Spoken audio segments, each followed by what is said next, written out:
Hi everyone. Today I'm going to explain about new social and political groups that have emerged in medieval India. It was a huge challenge to historian to study about the 1,000 years between 700 to 1750 because of the political, technological, social, agricultural and cultural changes that have occurred over the period. Let's look at the changes. So first we are going to explain about technological changes. New technologies made their appearance in India.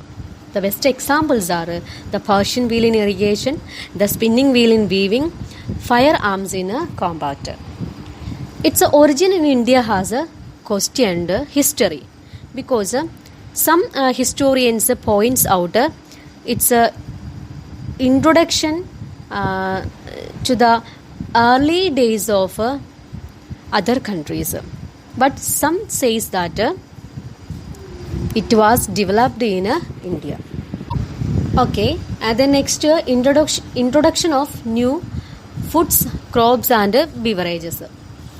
New foods and beverages arrived in India and like potatoes, corn, chilies, tea and coffee. Along with the technological changes, people made a good impact on Indian agriculture. The introduction of new crops became very popular. All these innovations, new technologies and crops came along with the people who brought other ideas with them as well, which resulted better technology, economy, social and cultural changes in India. Then another, the emergence of social and political groups in India. Group of people travelled from long distance to India because the subcontinent India held immense wealth and the possibilities for people to carve a fortune. They came with different purposes. Their interests were to educate, to learn the culture, to trade, to dominate and to settle down. From those people, there are many powerful social groups emerged in India, such as Rajput, Marathas, Sikhs, Jats, Ahoms and Kayatas. And they used the opportunities of the age to become politically or socially important groups. From these, Rajput was most important. The name Rajputs derived from Rajaputra. It means son of a ruler or son of a king. And they got Kshatriya caste status during this period.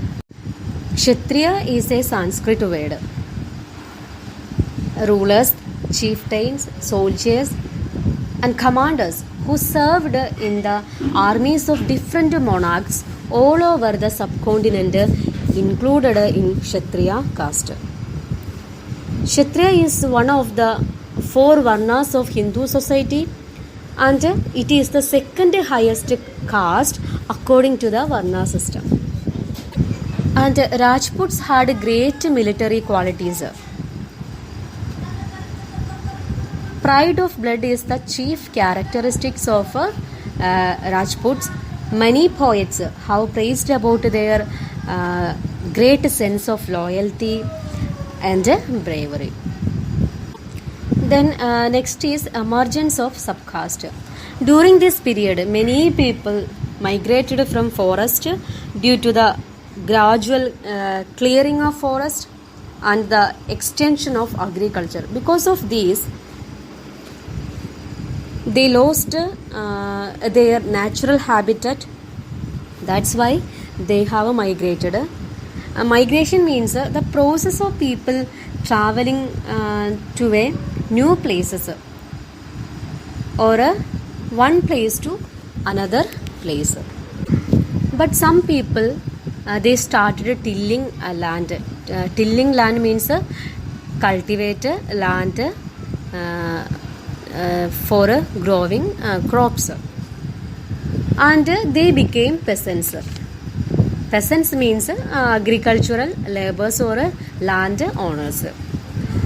The peasants group gradually to be influenced by markets, chieftain, priests, monasteries and temples, so they became the part of the large society. Because of this, they paid taxes and offered goods and services to local kings. As a result, significant economic and social differences emerged amongst peasants. So, some possessed more productive land, others kept cattle, and some combined artisanal work with agricultural activity during lean season. Artisanal work means someone's job requires a skill with the hand. For example, brick making, handicrafts, etc. So the society became more differentiated. People were grouped into jadis or subcaste. So caste and subcaste emerged based on the occupations and the backgrounds of people.